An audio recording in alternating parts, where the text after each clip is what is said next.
Well, hello, Young and the Restless Daily Recap fans. Today's Daily Recap is for Tuesday, September the 5th, 2023. Tuesday, September the 5th. Today's episode, y'all, filler, okay? We have Phyllis talking to Daniel at the Jazz Lounge, and he's kind of talking. She's like, something's going on with you. Open up, spill it. Mother knows. And then he ends up just saying it's a little weird having Heather in town. And Phyllis is like, is it stirring up some more feelings? He goes, it reminds me of how much I really failed them. Oh goodness, I could have and should have done things so differently, right? And it stirs up some more memories in him. And so then after 3, 4 scenes going back to them, Phyllis notices Heather stepping down the stairwell. She goes, well, hi, Heather. And so Daniel kind of looks at her. And so Phyllis invites Heather to sit down and have a conversation. And she's noticing how Heather and Daniel are comfortable with each other, talking about Lucy, remember the time this, remember that, and yada, yada, yada. And Phyllis is just checking out the whole thing. Now, mind you, the first time Heather came back after Phyllis went to go see her, she didn't care what kind of state Daniel was in. She didn't care if he was changing his life or nothing. She had a new man and was moving on. Heather has not mentioned a new man yet this time around. You notice that, everybody? I think she and her new man split up. That's what I think happened. I think she ended up breaking it off with him because really all she ever wanted was Daniel to be, healthy, happy, and well, with their family. So anyway, there was a good conversation. Then at the end, Heather says, you know what? Time for her to go. It was time for her to go. So then after she left, Daniel looked at Phyllis and said, what was that all about? So you could see the subtlety of her pushing them back together. She's like, well, what was what about? And she goes, let me tell you, Mom.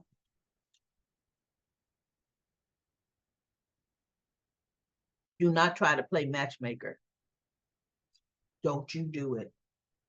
You are so busy saying how much you changed. I am telling you right now. She goes, well, mother wants what's best for her child. He goes, I'm a grown man, and I am telling you, stay out of it. You understand me? She's looking like, yes. I'm thinking, no, she didn't. See, don't say I've changed, I've learned, Phyllis, and you haven't learned a bit. And she hasn't. Phyllis, out of this whole ordeal, hasn't learned how to pay consequences at all.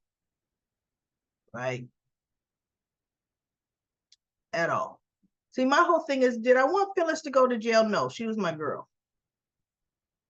But do we blatantly, pretty much, with your attitude, you let everybody know I'll do it again? Because that's almost what it's like. She hasn't learned. None.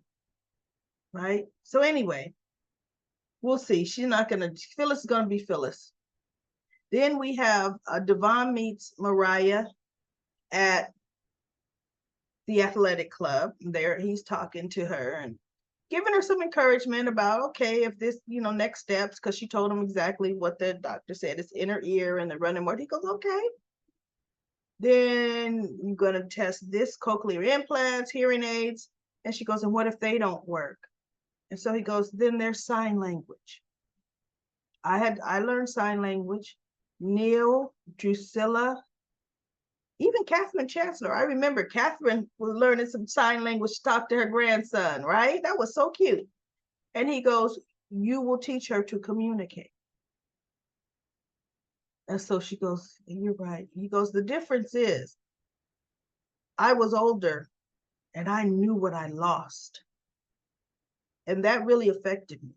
He goes, she's a baby. She doesn't know what she's lost. This is all she knows, is what she is. And so anyway, Tessa was going out of town for a photo shoot to New York for Jabot Marchetti. And Devon said, you know what? Why don't you come stay at the house while Tessa's gone? Bring Aria. And she goes, what? And he goes, there's more than enough rooms in that house. Bring Aria, Mariah and I would, I mean, not Mariah, Abby and I would love to have you. Because he was saying, you know, Mariah, you're the reason that Abby and I are parents today. You brought Dominic into this world. You always will have a special place in my heart and our family's heart. And we're here for you. So she goes, you know what? I'll take you up on that. So she brings the baby over to the Chancellor Mansion. Devon gets them settled in, told him, look, your same room that you had when you stayed here before, because remember, she stayed there. While she was pregnant, Abby wanted her close. And then after she had the baby, they stayed there for a while. She was supposed to, I think, express the breast milk into bottles, and then they bottle fed Dominic. I don't think she actually did a breastfeeding. I think she may have tried to sneak and do it, but anyway, I can't remember. Same room. We even have a crib for the baby in there now. It's in there for you right now. And so she goes, thank you. And he goes, you know what? Once we get the kid, you know, once Abby comes home, we get the kids down. Why don't we, the three of us, have a nightcap together? So she goes, I like that idea. So she then, you know, they're in that little happy scene. And then we have Lily and Billy. I actually miss Lily and Billy together.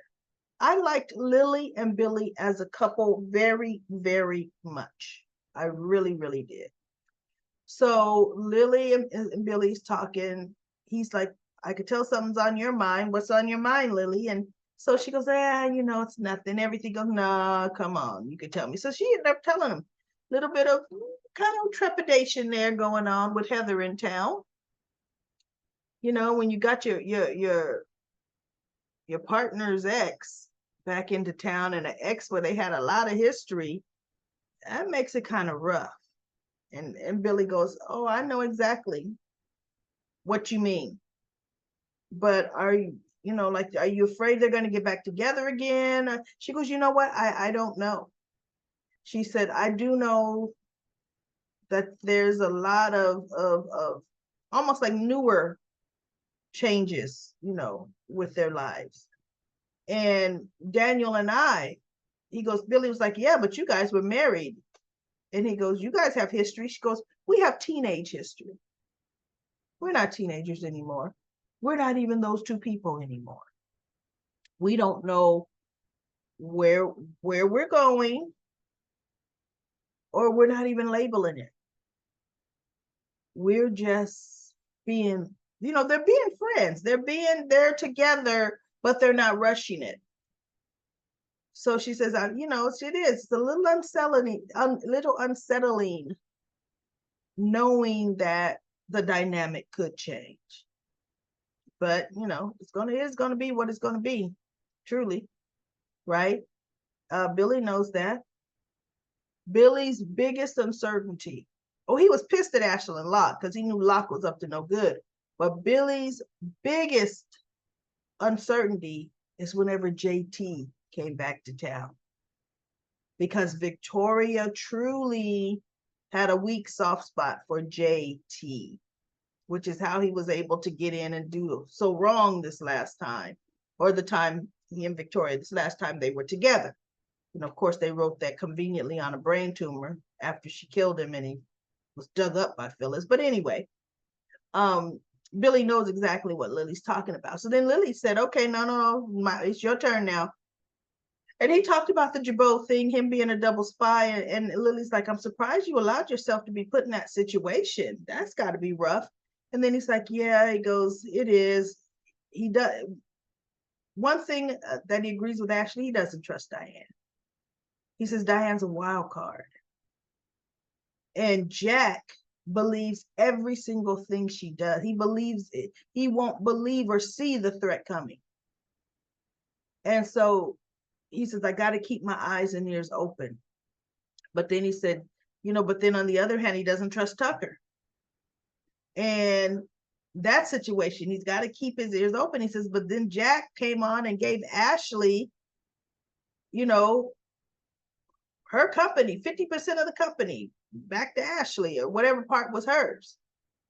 And he's like, now the two of them. And then he says, it's just, I'm the only one. He said, trying to truly keep the legacy of our father going. Jack is preoccupied with Diane. Ashley's preoccupied with starting her new company, and Tucker and trying to figure out, you know, how they're going to scoop up pieces of Jabot. And he says, I'm here for Jabot. So Lily says, well, you know what? I don't know, Billy. Let's tell the truth. Part of it is because he's saying, I think Jack is in no position to be in charge. And Lily says, okay, so you want the power. And he goes, no, he kind of got a little offended. That is not what this is about. And she goes, by the fact that you're getting offended, that is what this is about. You're conflicted in how far you're going to go. And I was sitting there as I'm listening to Billy talk. Everybody, what's Billy's position at Jabot? Billy is co-CEO with Jack, Kyle's job. Co-CEO. He has the same amount of power as Jack. Although Jack is probably still a little ahead of him, but still co-CEO, like Victoria. She and Nikki are co-CEO, but they don't have them dynamics right. Vicky, you swear Nikki was working for Vicky, right? So co-CEO, you're so worried about the company, keep the company running straight. You have the power, Billy. You already have it. See, remember when Diane was in jail and all this other stuff was going on, Jack was never in that office. Billy was living there, keeping the company afloat. Do the same thing. You care so much about it, why are you stopping? Because every time we see Billy, he's either at a bar having a drink or sitting down at Crimson Lights with a cup in his hand, forgetting that Chelsea's not going to come down now because she's off. So I'm like, nah, Billy's getting ready to spiral.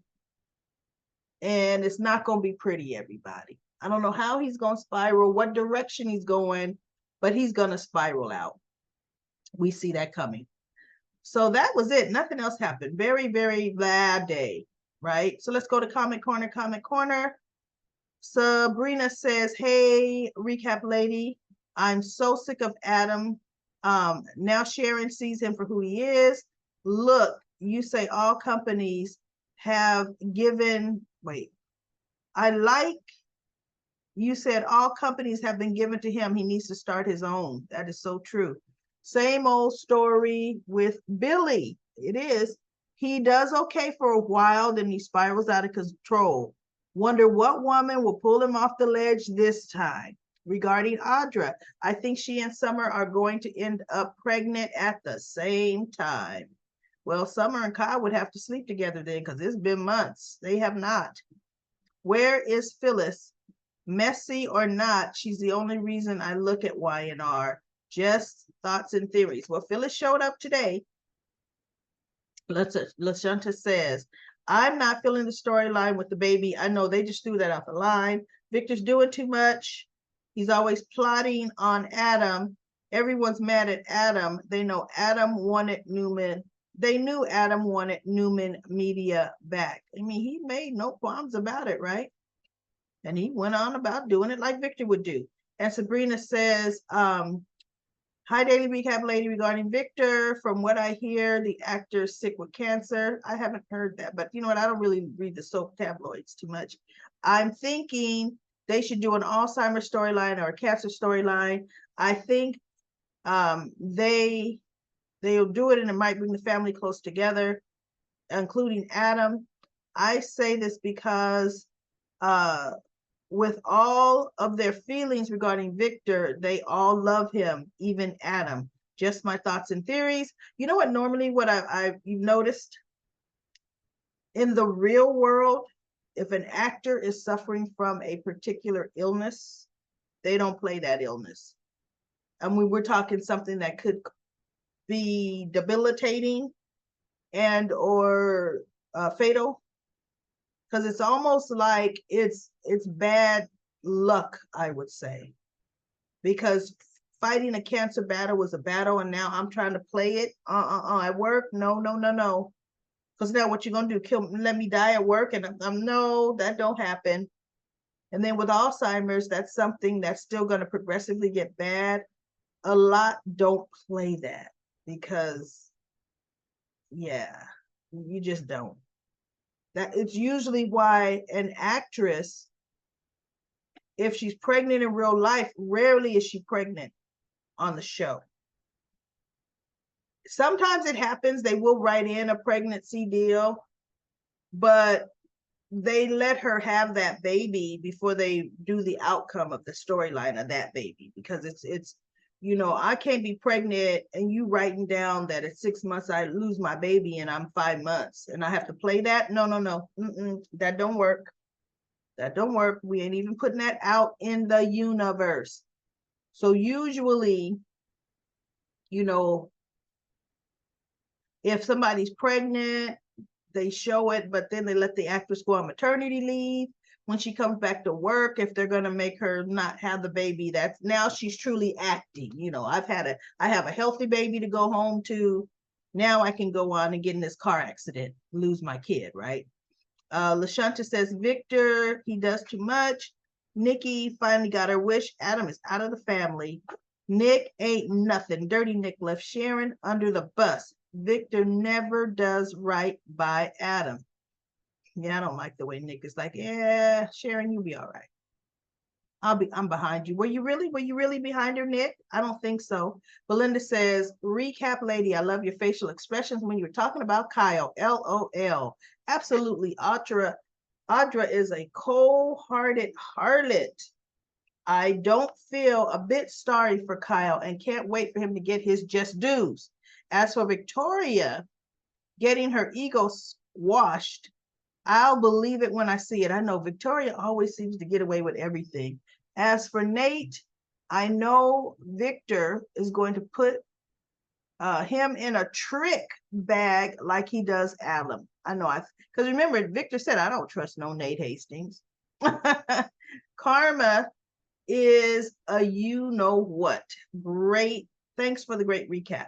Then Sabrina says, hey, recap lady, I like what you said this episode was very repetitive. No, like you said, this episode was very repetitive. I fast forwarded most of it. Audra is getting ready to meet the real Nikki Newman. I can't wait.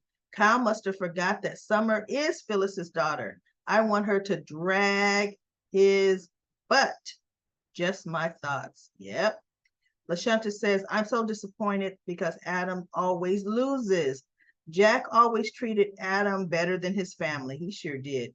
Nate still telling Audra stuff. Yes, Kyle. Audra's